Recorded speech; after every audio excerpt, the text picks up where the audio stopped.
I'm Brian Goldfinger of Goldfinger Injury Lawyers. Accidents happen, and when they do, you'll want a lawyer who will stand up to the insurance company and fight for your rights. In case of emergency, have this name in your back pocket. Goldfinger. Brian Goldfinger. Visit goldfingerlaw.com and get us working for you. Hello and welcome to the Raptors Reaction Podcast. I'm your host, William Liu. I'm speaking to you after the Toronto Raptors unfortunately lost by a score of 110 to 106 to the Indiana Pacers on the second night of a back-to-back. The Raptors fought valiantly. They trailed for most of the game. They couldn't get their offense going whatsoever in the first quarter. It was real painful to see the Raptors brick three after three, but the Raptors defense gave them a chance to stay in the game. The Pacers shot 43% from the field, and the Raptors, it was a difficult night, man. It was a difficult night all around. I mean, look, in the grand scheme of things, it's way more of a difficult night for Indiana, who lost Victor Oladipo to a non-contact knee injury where, like, I apologize for being super graphic about it, but I mean, Victor Oladipo's kneecap was like halfway down his shin. Like, it was really, really tough to watch. It came on a very innocent play where Lowry threw a hit-ahead pass to, Pascal, just as he would, 10 times a game in any game. And Oladipo was sort of trying to contest for the ball and force a steal. And all of a sudden, his knee just basically buckles below him. And he almost rolls into Siakam. Siakam was pretty pissed at first because he thought, Oladipo was actually, making a reckless play. You don't want to roll into someone's ankle. But when he turned around and he saw that Oladipo was the way he was, he gave out this, like, terrible yell and then just went absolutely quiet and his face was blank and, like, it was ugly, man. Like, the Raptors trainer Scott McCullough ran out onto the court, immediately covered his Oladipo's leg with a towel. It was one of those situations. They got the stretcher out and stuff, and it was really ugly, and it really couldn't have happened to a nicer dude because, like, Oladipo is one of the most widely liked players in the NBA, and rightfully so, man. He is just a really good dude and such a great success story, really, when you think about it. Like, for this guy to, like, nobody rated him that highly, really. Like, he had to play backup point guard behind Russell Westbrook during his first year of stat chasing, and it was like, he went from that to getting traded for Paul George and then completely taking over the Pacers franchise and really turn them around. Like, he is such a likable guy. He was a surefire pick to go to the All-Star game, and it's just such a damn shame. But, going to the Raptors. So having said that is the context of the Pacers. The Pacers definitely had a tougher night. But the Raptors also in a tough spot because they were really shorthanded, and then, like I said, they're playing the second half of back-to-back. And it really showed. I mean, look, the Raptors didn't have Jonas Valanciunas, who is their best rebounder, and the Raptors had a lot of issues getting the offensive glass tonight. Kawhi Leonard, who was one of their best rebounders, he was not in the game because of load management, although he was on the bench again cheering for the team. It's nice. He's cheering for the team, like, all the time on the bench now. It's cool. Remember that whole story about him not sitting on the bench? Well, he's on the bench. And even OG Anunoby, who is a guy who would play power forward for the Raptors, and the Raptors had a lot of issues in the front court. I mean, like, at times they were playing Pat McCaw at power forward. Like, it was wild. The Raptors just didn't have size down low, and so the Pacers completely battered them in the paint. One thing that the Raptors try to do to combat their lack of size was to switch a lot because the Pacers are getting a lot of penetration into the paint, just as they had in sort of previous games. And so the Raptors opted to switch a lot of actions. A lot of times Lowry, Danny Green, even McCaw at times was in the post against guys like Turner and Sabonis and Young. Like, Young is 6'10", but the other guys are like, Young's really like a 6'8", but Turner and Sabonis are legit 7-footers, and the Raptors really, I thought actually was pretty clever because, when the Raptors did have a guy like Turner, the Pacers would slow down their offense and just play through the post. And I think that was actually kind of a win for the Raptors because I think they would rather have that happen when the Pacers would actually do the smart thing, which was, post up and then wait for the double, get close enough to the rim, wait for the double, and then find the open man. I thought they were way more effective that way. But a lot of times, especially Turner was trying to attack and he just couldn't score over Lowry, who we know is a very good post defender. over Green, even over McCaw. Like, Turner just doesn't really have a complete post game. That really is the next step in his evolution as a player. But, him, even McDermott, I didn't think Sabonis wasn't even that effective in the post. I thought Sabonis' issue was that he was in foul trouble all night. But, the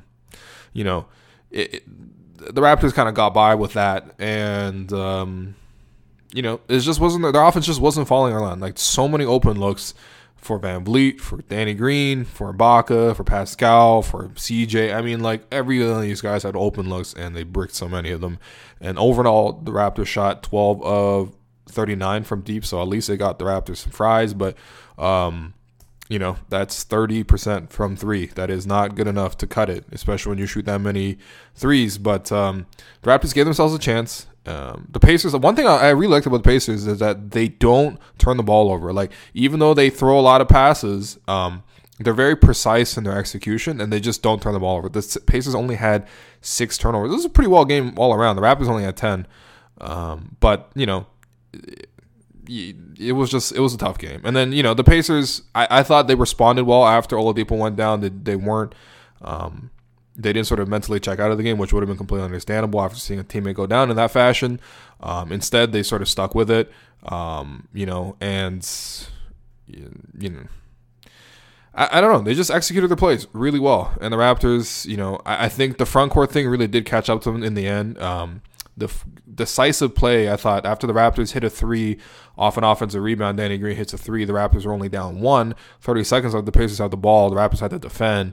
And they ended up getting Young in the post against Kyle Lowry. And Thaddeus Young, man, this guy is an all-time Raptor killer. I don't know if he made Blake's list of his exhaustive research into Gerald Henderson Award winners, but Thaddeus Young is a guy who, I just feel like he dominates the Raptors. I feel like I remember a game like 2 or 3 years ago, where I think I just think that like JV forgot that Young is purely left-handed and just kept allowing Young to go left. And I think he shot like 11 of 12 from that game or something like that. I don't know, man. But it's just, Young has always been a guy that has really tortured the Raptors. And, this was one of those cases. I believe he had 12 points in the fourth quarter.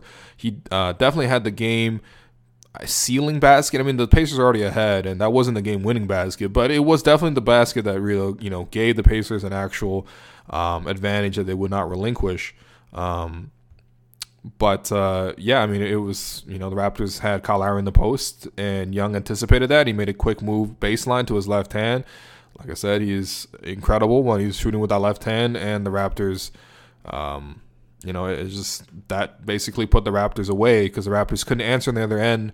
Raptors ran an inbound play. Danny Green came from the opposite side of the floor to the near corner, and it was open. I think CJ was a beat late. Like, I really, really mean a beat. I think he was just trying to assess the rest of his options. Like, Danny still got a mostly open shot, but it was a slight beat late, and it was it was just real unfortunate. Oh, by the way, the game I was talking about Thaddeus Young, the man shot 12 of 15 as a member of the Brooklyn Nets in 2015. I remember this game very vividly. And, 29 points for Thad on that night. And I would say tonight he played even better because Thad Young was, 23 points from the field. 10 of 19 from the field for 23 points. Hit 2 threes, which is not really his game. 15 rebounds, including 7 offensive rebounds. 3 assists, 2 steals, 2 blocks, and not only did he get basically the incredibly clutch shot over Kyle, but he also shut down Pascal Siakam, who I thought today was one of his tougher games of the season. He was still productive overall, 16 points, 9 rebounds, 4 assists, but he shot 5 of 16 from the field. And Young, I thought, played him really, really well in the terms of, this is not exclusive to Pascal. Like, Young is actually one of the NBA's best defenders against Giannis Antetokounmpo, right? And Giannis plays a similar style to Pascal. It's like the, souped up version of Pascal. Young is really quick. He's really long. I mean, he's just the type of guy that, and he's also very smart as well. He's just the type of guy that would really, really give Pascal a lot of problems. It's happened in the previous 2 matchups against Indiana, and it happened tonight again. And, Young basically carried the Pacers to the win. But I think, honestly, the Raptors shouldn't hang their head at all. I think they still gave a pretty great effort. I thought Kyle was a really positive factor overall.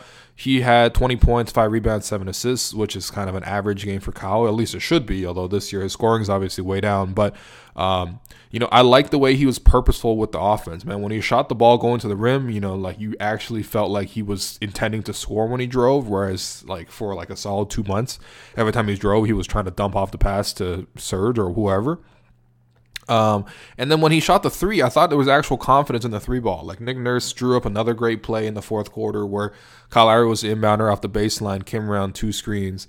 3 threes. No, I'm thinking about last night's game. No, Kyle Lowry. So there was a timeout. Kyle Lowry brought the ball up, came around 3 screens, and going to his left and got the 3 to drop. But,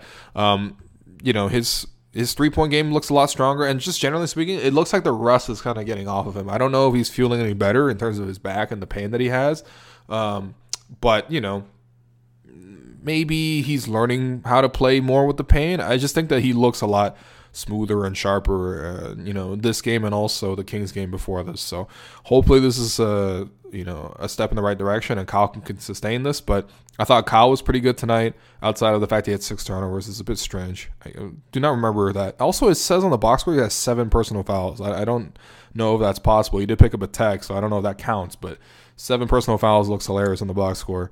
Amir Johnson would be jealous. But Serge Ibaka, pretty good. 23 points, 11 rebounds, 3 assists. He did his 3 blocks as well. He did his best to hold down the fort for the Raptors, but the Raptors just couldn't get any production off the bench. Greg Monroe was horrendous in his 8 minutes. I mean, just unable to, score whatsoever. Exploited in the pick and roll. Honestly, he has like the worst qualities of JV plus the worst qualities of Bismack Biyombo. Like, he can't play defense, but he also can't finish around the basket, and can't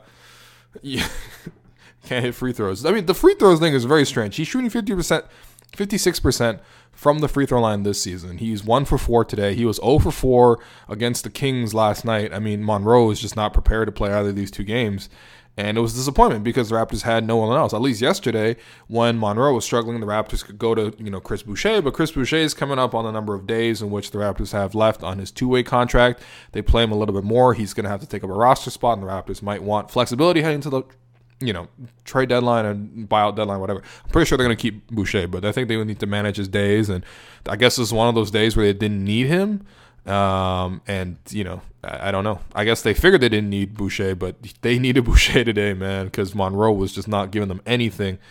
The Raptors had to go, and be real creative with the whole thing. And I thought Nick Nurse did a good job with that switching thing. I think all things considered, based on the options the Raptors had, switching was not a bad option, especially because it worked really well against the Pacers, in a couple of games at the ACC. But also, Nurse was trying everything, man. He was trying zone.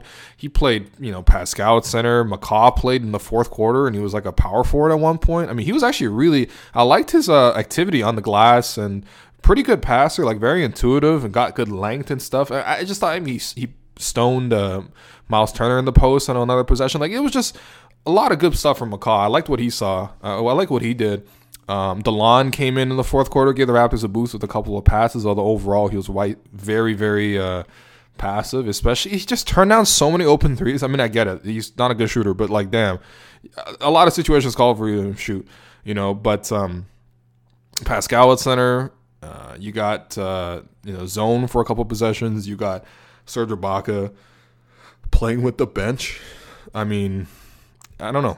Nick Nurse tried everything, and it was close. It really was close. The Raptors, I think, were down like 15-16, and they really pushed it back to a 1-point game in the last minute of the game, and they couldn't, ultimately tie the game. Even Danny Green got a pretty good look to tie the game, and he just missed. But you can live with losses like this for sure, and hopefully you get Kawhi back for that Friday game against Houston. Hopefully you get OG back for that game as well, because you're going to need multiple defenders to throw out a guy like James Harden, who just continues to pour in ridiculous numbers. Harden, I mean, whatever, he was playing the Knicks, but he had 61 tonight. 61 points.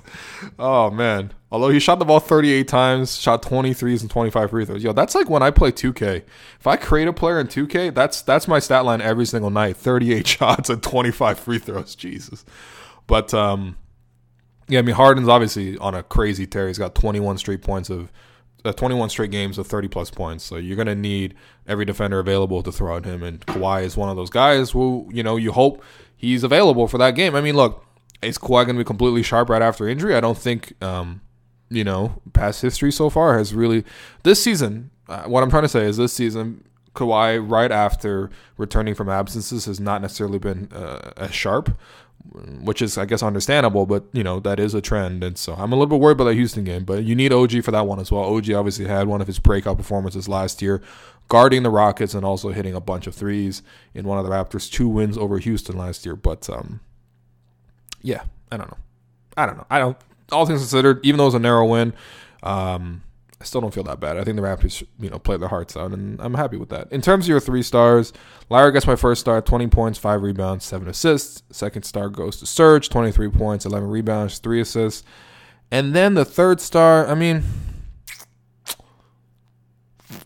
you know what? I'm going to give it to Pat McCaw. I know he has 0 points, but the 5 rebounds, 2 assists, the steal, I just thought he was very active.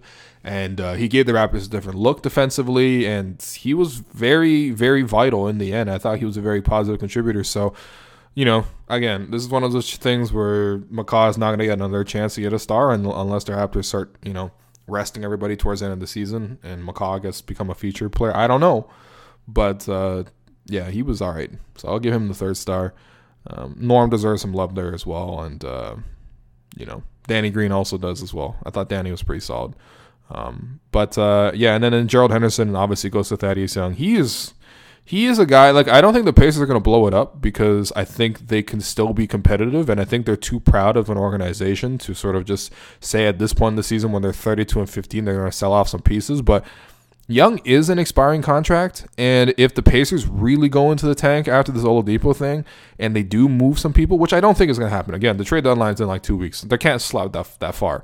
They're going to keep their team together. But Young is a guy who, again, he would be really useful to a contender. I mean, he is currently doing that role right now, but he is very useful. And in terms of a template for how Pascal Siakam is going to develop, I would very much like to see him take the Thaddeus Young approach. He's already kind of there in terms of his versatility defensively and the way he's able to score and his sort of herky-jerky drives and stuff like that. And, the inconsistent three-point shooting. But the one thing that Young has over Siakam right now, and we saw it tonight, was just physicality, especially on the glass. Like, Young had 15 offensive rebounds, including 7. He had 7 offensive rebounds as part of 15 total rebounds. So, that's a part of the Siakam's game where it just hasn't quite gone there yet. Young can out-muscle people down low, whereas Siakam's sort of still reaching around people and out-jumping people. And, again, I know it's not a sexy name, and I think we all have very high hopes for Pascal, and we're saying things like Draymond and Giannis. But I mean, Young is a lot more realistic in terms of a path for Siakam to follow in terms of his development, and it wouldn't be a bad outcome. Anyway, in terms of the game, I mean, you can read 10 things as always. You can listen to the Reaction Podcast, and I'll be back on Friday to recap what hopefully is a win over the Houston Rockets.